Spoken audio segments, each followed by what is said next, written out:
For a man, many prefer what he can do to what he cannot do, the state he is in to his absence or change, though necessity has made in itself unalterable. John Locke. Hello, unknowns and fellow unknowns, and welcome to a game called Locked. Lock with the D in parentheses. I have no idea anything about this game, just that it seems to be a visual novel puzzle game, I think. I don't know, but I'm confused about the image currently shown. I wake up. I had a good night's rest. In terms of my quality of sleep, I have nothing to complain about. I didn't have a nightmare, nor any other kind of dream for that matter. I haven't been this comfortable in a long time, and yet the sight before me is something quite unusual to wake up to. Yeah, I mean, if I woke up to someone's feet hanging from a floating chair, I think I'd be a little confused as well. Shoes. How often are feet the first thing you see upon waking up? I would wager it is quite a rare event. I cannot even come up with a scenario where this is likely to occur, except of course my own. Clearly I'm looking at a pair of shoes right now, so probability must be non-zero. Why are we talking? It suddenly occurs to me that feet are connected to people. I mean, yeah, that's how feet work. Oh, thank goodness, you have come too. I have to admit, I was beginning to miss you. This is beautiful, I have to admit. This whole scene, I like the colors. The person I've talked to previously was much less pleasant. My cheeks flushed upon hearing an open declaration of affection from such a beautiful stranger. Wait, stranger? She isn't a stranger at all. That's right, I've been longing to speak with her. Longing. How do you feel? Visitor. Very good. I'm glad to find myself in so desirable company. The feeling is mutual. There is nothing I want more than to talk to you right now. Feel free to discuss anything in this room that catches your interest. I will gladly do so. What? Ooh. Ooh. Oh wait, yeah, I can discuss the pin. I'm so confused. Okay. The moon is quite beautiful today. How fascinating. Not many people would say that about a new moon. Oh, I can move the camera while talking. Okay. The full moon seems to be preferred by almost everyone. That may be so, but I believe the new moon has its own appeal. I was not disagreeing with you. To me, a new moon is the moon's most beautiful form. It is her most beautiful form because it is her true form. She appears silver to us when illuminated by the sun, but in complete darkness she is free from the sun's pesky influence and she can finally stand on her own. Do you believe the moon feels trapped? My question causes her to laugh. It is a beautiful, melodious laugh. The moon is but a celestial object. She cannot feel anything. But if I were to trade places with her, I would hate the sun with every fiber of my being. That I am certain of. Moon.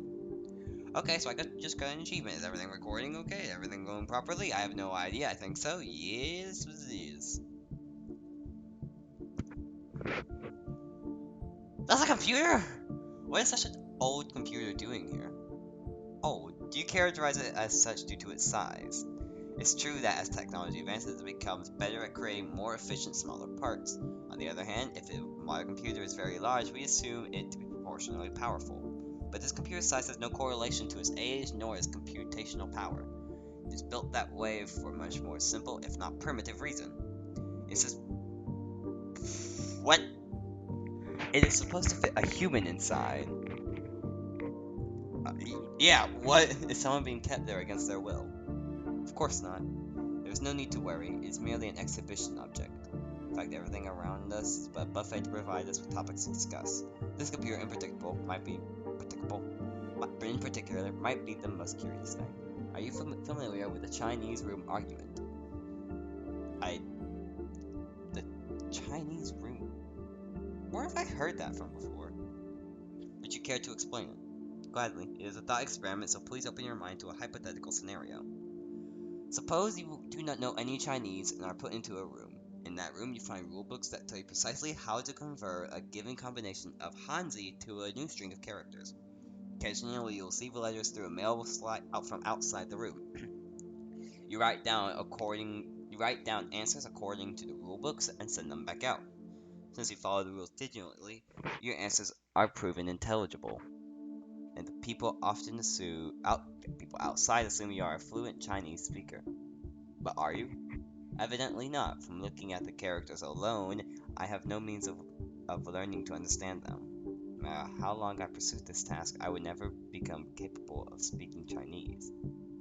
Indeed, the human inside the room cannot speak Chinese, there's no question about it.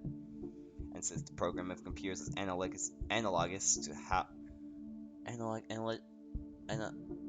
don't know. To the rulebooks you use, it is supposed to show the same thing about them. That computers, no matter how well they can simulate understanding, do not have any. But there is one aspect about this thought experiment that has seemingly been overlooked. Namely, the person inside might still be capable of speaking some language. Clearly, you are brought into the room with an understanding of English, but you are never prompted or given the opportunity to use it. Judging you based on your Chinese abilities is quite unfair. Being stuck inside the Chinese room would be pitiful, terrifying. Yeah, I mean, stuck in a room with nothing but probably a table, a mail slot, a door, and some rule books. I think that would be terrifying. So what if a computer also has its own native language? What if it had feelings and needs with no means of communicating them to the outside world? Even though the Chinese room argument is a mere thought experiment, it exposes a very worrisome fact about artificial intelligence. That is, if a computer somehow comes to obtain emotion, it would be an existence of utter despair. That is fair, I guess. Well, yeah, if that were to actually happen, but the computer had no way of communicating with the outside world, then yeah, that would be terrifying. That would be, and we have no way of knowing about it either, because if it just randomly gained it one day, will we continue using that same computer as if it was a normal computer, and it would have no way of communicating to us unless it can gain a system to control its own systems and write a note out in front of us. But then we could possibly assume that we've been hacked or a virus or something of that sort, and then we'd probably factory reset the computer while getting a data off it, and then we'd lose that artificial intelligence forever. That is a terrifying thought. While interesting, I do not think this is a real concern. It is highly unlikely that we somehow already discovered how to artificially create emotion. I admit that it's unlikely. It would be no exaggeration to call it a miracle even. Yet, we would have no way of knowing whether that miracle is already... That is what I just said! That's what I'm saying, yeah. Said unlucky computer would suffer in silence with no one ever considering that might be in pain. Our language barrier is too strong. Tell me, would you put such a computer out of its misery? If I knew, then...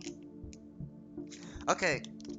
If I knew, then just outright killing it would be too far, as that would be incredibly valuable. I'm turning my light on, give me a second. That would be incredibly valuable, not only to people as a whole, but also due to scientific advancement, and also that would be freaking amazing. I'd probably keep it company, talk to it, be a friend. Or at least I would want to be a friend to it. It really depends on how strongly it feels the need to die. Well, I should probably just keep reading on. Initially, I'm inclined to say yes, but I can only notice its pain once it is communicated. By the time I realize that it's suffering, the language barrier will no longer exist. So at that point, the computer will no longer have to be alone. Then you would instead spend the rest of your life in its company. Perhaps that would be my moral obligation. Yes. Let's see. Okay, come in. Come in. Miley? Miley, come in.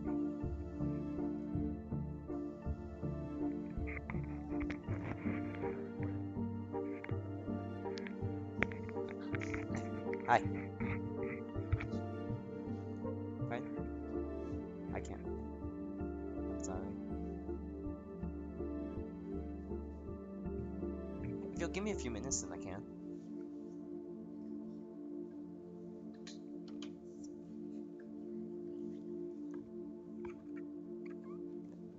Bye-bye. I love you. Not right now.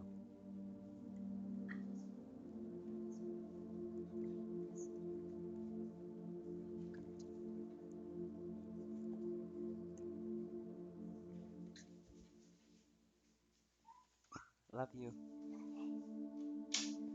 Sorry about that. I'm back. Door. I have absolutely no desire to leave this place. I should choose something else to talk about. Okay, well, now what? Oh, okay. I thought I could grab that as well. Oh. You wish to talk about me? I'm flattered. What in particular would you like to know? I would be content with any bit of information you share with me. One thing I'm particularly curious about is your necklace. Where? Out of fear of offending her. What? As a response, a slender figure wanders to trace the necklace ring around her neck. My necklace. Are you referring to this? I nod. Content with my confirmation, her hands slide down the ring, gently tugs it, causing it to click. Do you wish to know where this leads? Hands move to the first button of her coat, foreshadowing what would happen if I were to say yes. To memorize to utter a single word. Once again, all I can do is this is. I always value honesty. Just like that, she puts the uppermost button between her fingers and pushes it through the opening.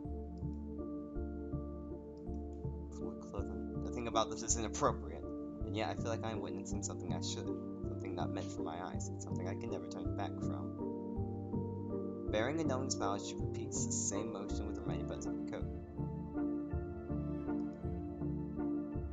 The question of where her chain leads has grown even more puzzling. But this is the time we arrive at the heart of the matter. Would you call yourself free? Please take a moment to consider this and justify your answer. Did not expect her to answer my confusion with a question of her own, let alone a question as peculiar as that. Nonetheless, let's do as she says, and choose my next words carefully. That doesn't seem very carefully, it just seems like you put out a blunt answer without much forethought put into it. Of course I'm free. I can lift my arm and clench my hand into a fist. I can control my thoughts and imagine any scene I want in my head. Most of all, there is nothing I desire more than talking to you, which is what I am currently doing. The things prevent me from doing what I want to. Therefore, both physically and mentally, I am free. So freedom belongs to volition. Being free is equivalent to being free to do as you please. Which I do not agree with that conception. Even the prisoner, unless restrained from head to toe, can clench his fist if he wills it. And so long as he is not under the influence of any drugs or illness, he can most certainly control his imagination. Yet, by definition, prisoners are not free. Lastly, when it comes to wish fulfillment, what if you want... What? Sorry, my vision's scapulary. What if what you want to do simply aligns with what you are able to do? A bird that cannot fly might not wish to leave its cage. It's fully content sitting on a decorative branch and pecking at delicious seeds every day. It longs for nothing, but is never given the opportunity to long for more. Would you say such a bird is free? I suppose not. Well,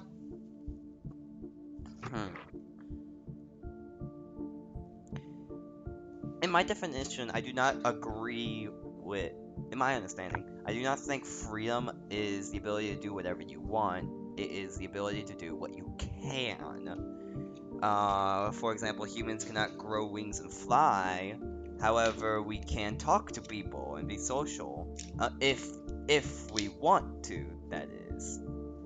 But we are allowed to. We don't have to, but we are allowed to. And in a society that can actively hinder that without it being dangerous, of course.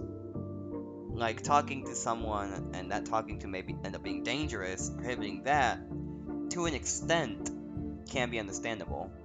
But in other situations, that I don't believe that to be freedom. But being able to do whatever you want, no limitation, I do not believe to be freedom. So, but not being able to do something doesn't necessarily make you not free, because it's physically impossible for certain things to happen. As example, humans to grow wings and fly. It is currently, with our current understanding of science physics, it is completely impossible for a human to do that.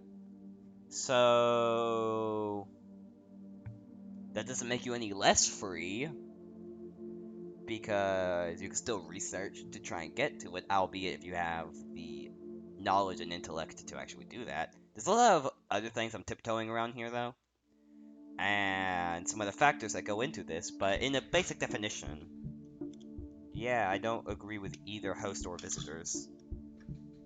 Well, I should probably finish the dialogue, actually, because what I'm saying here, as has been proved previously, is probably about to be stated. The bird's circumstances seem to be, to me, quite sad, actually. I think so, too. The fact that it doesn't long for the outside might just be a shackle of its own. The bird is confined both in body and mind. Despite the fact that it can do as it pleases, freedom will never be in its grasp. I take opponents to ponder her analogy. In that case, I have to agree that my explanation for freedom was faulty. I apologize. Let me offer a new one. There's no need. She lets out a laugh, but this one lacks the charm of its predecessors. After all, I pity you almost as much as myself. She once again moves her fingers to the chain and grips it with both her hands. You were curious about this, yes? She then yanks her chains with brutish strength, completely unlike the first time. So hard, even that my own neck is pulled forward. Wait, my own neck? What? Suddenly realization draws upon me. Our chains are connected. That is correct. I'm surprised the pressure hasn't bothered you until now.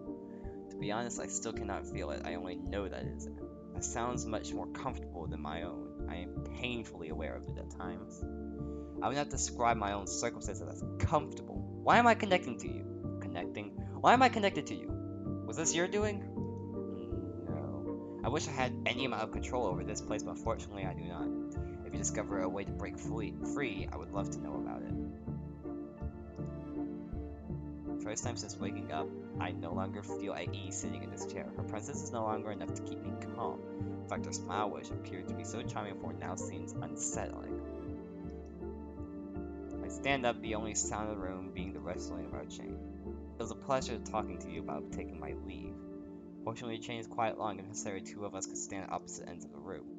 I make it to the door without requiring her to move in any way. As my hand hovers over the door, I can faintly hear her laugh again. But now isn't the time to doubt myself. I enjoyed the stay while it lasted, but it's time to return home. However, opening the door only reveals a solid wall behind it. There was never an exit to begin with. It is beyond your power to escape this place. Evidently, she is telling the truth. Then I assume the window, a fabrication, just like the door. I thought so. Finally aware of my own powerlessness, I sit back down in my armchair. I do wonder, if you can be likened to a bird in a cage, are you a parakeet or an eagle? And am I your companion or Prometheus? Are we a pair of parakeets content to be in each other's company for the rest of our lives? Or will you tear out my liver every day, torturing me for eternity? Is that an accusation? Have I done anything to hurt you? Do you despise me? I do not. The eagle, just like Prometheus, was stuck in an endless cycle. Of course, it was provided a delicious liver every morning, but it was never allowed to do anything else. It was a prisoner just the same. Therefore, Prometheus had no right to hate the eagle. The real villain, who doomed both of them to their fate, was Zeus. For that reason, I harbor no ill will against you either. Quite the opposite. I find pleasure in their joint suffering. The only person I hate is our Zeus. Some kind of god? That person is the real reason we are here. They are watching us from space we cannot perceive, far beyond our grasp. For what purpose? Enjoyment, Is this referring to me, the player, and you, everyone watching this video as well? Is this referring to us? What kind of person would watch something like this for fun? I can only imagine they are a twisted individual, for as long as we are observed, we continue to exist. Does that mean we stop existing if they stop observing us? Most certainly. Can you recall anything about your life before coming here? No, in a way I feel as though I am a newborn. Oh, where did I click? Oh, I clicked history, I guess. Not in terms of my own body or intellect, but most certainly when speaking about my memories. I have none. Interesting. It is hard for me to decide which of our fates is worse. How so? How exactly are you different? I possess memories of meeting you over 1,000 times. Every single one of our conversations progressed more or less the same way. Perhaps it is different because gods were watching. Perhaps it is because different gods were watching us. They might have different preferences, but the outcome is always the same. Now that I think about it, it is possible that you aren't always you. It could be that I am meeting people that are identical in every way, yet not the same. But of course, I've already had this realization many times before, and I am destined to continue having it. There's nothing I can do but play along. Are you sure? Is there no way for us to break free? There is none. We exist for this very purpose. Our only options are to continue being observed or to stop existing, and neither of those are under our control. However, lacking control is not the same as lacking power. Oh, I can't move the camera anymore. Even if I can never break free, I wish to cause our God even a fracture of our pain. How can you hope to hurt a God, an all-powerful being? Well, there is the paradox of omnipotence. I think that's the word. But I'm not gonna get into that right now because I got yelled at by someone last time I got into that. So that was fun. By showing them an even greater power whose mere existence will make us feel as powerful as us. Just as you are slightly different every time, so is the God watching us. This trick might not work on all of them, but it might work on some. She takes a deep breath and looks at me full of conviction. No, not at me. She's looking in my direction, but at something much far away. Ooh, yeah, yep, I was right. Zeus, the fact that I am still talking means you are still watching. Hope you pay attention to my words and consider them carefully. You do not possess any privacy, so you already know what I plan to achieve. Surely your pride will allow me to proceed. My partner and I are birds in a cage, and you are a cat. It's time for your curiosity to kill you. You most likely assume that you are here, that you are observing us out of your own free will. But your free will may very well be an illusion. Let me ask you, how did you find this room? You, of course, cannot answer me this. It is enough for me to guide your thoughts. Did you stumble upon this room by chance? Or was it recommended to you by a friend? Oh, okay, yep. Said friend being a god that previously observed us. Now consider, at what point did you have any chance to object? The room appearance or description was interesting enough for you, or your friend is convincing and knows your tastes. Something outside of your control drew you to this place. But that doesn't mean you didn't really have any choice to come here. Either an algorithm or your friend decided our meeting. Your consent was already set in stone the moment your curiosity was piqued. And apparent that's not piqued. That word was not piqued. I'm gonna say it's piqued because I don't know how to say it. And apparently you're still curious even now. The fact you are listening to me now shows you are powerless against fate. You cannot control your own curiosity. It controls you. Of course, you might already be familiar with determinism, and this could be no revelation to you. So just in case, let me try hurting you in a different way. I hate you, from the bottom of my heart.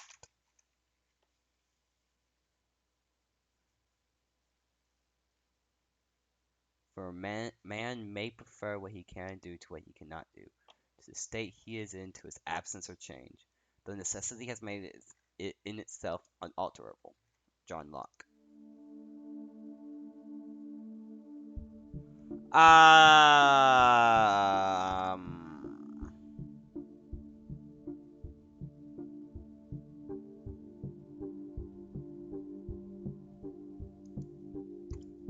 wake up.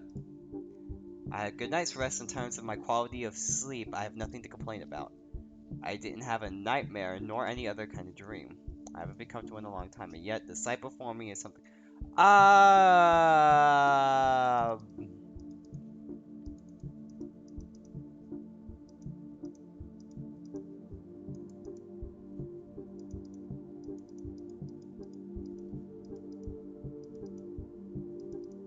Gladly do so. Ah, okay. Oh, I can click and drag. That's neat. Is there really nothing that I have absolutely no desire to leave this place?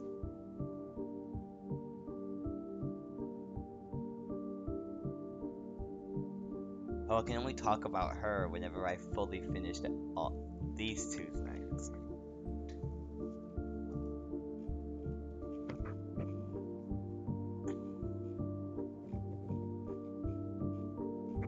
Oh, it reset my history.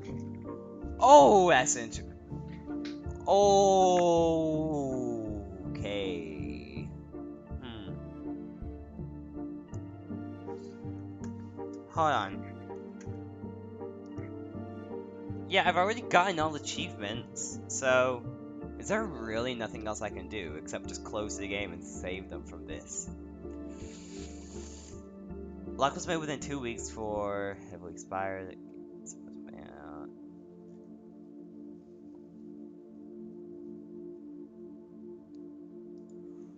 Okay, that was actually pretty thought-provoking.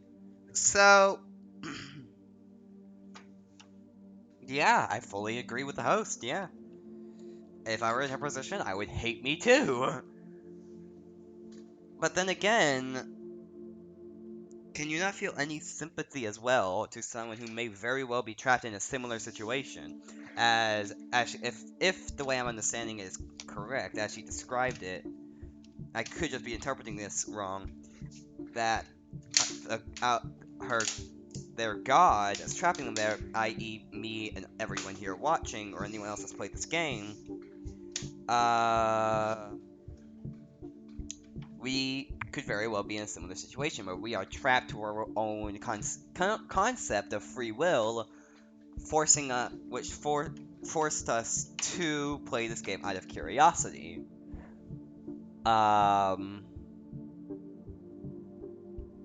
Which being forced to do something is not free will, but our free will forced us to give in to our curiosity. If that makes any sense, it's kind of like a paradox, I guess. Thought provoking. I really liked that. Short game, very, very short game. If I had to give it a score, I don't even know. It's just, it's such a unique kind of thing. Well, not really. Okay. Unique might be the wrong word. It's unique to me. I haven't really seen something similar to this before, but it's possible I may see something similar to it, but in the current form, it's definitely unique. I really like it. I really did like this. And it's currently. All of this is my opinion, but yeah, I really liked it. Very, very short. Go and download it, play it on Steam, support the developer. This was amazing. It was by... One second. Kigo Dev. I'll put a link to this page in the description. But, wow. Oh, it was inspired by a passage in John Locke's An Essay Concerning Human Understanding. Huh. I might give that book, I might give that a read. An Essay Concerning Human Understanding. I'm gonna actually look that up real quick.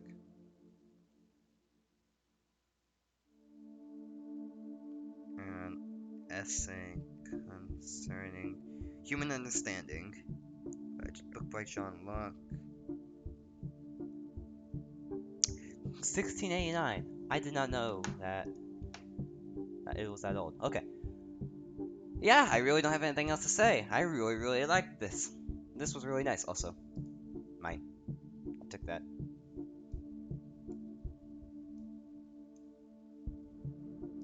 I wonder if there's more of those little locks hidden about, since it said now what. So maybe it's a secret I haven't uncovered. Play this for yourself. See if you can find the secret, send me a video of it or something. But yeah, I really have nothing else to say. Except, thank you all so much for watching this video. If it was thought provoking or you liked it, then please leave a like. If not, then I'll settle for a click off and not pay me any more attention. Well, yeah, you know what to do from here. I don't have anything else to say. I'm gonna get a thumbnail for this now, and we're gonna close out here. See you in the next video. Bye bye!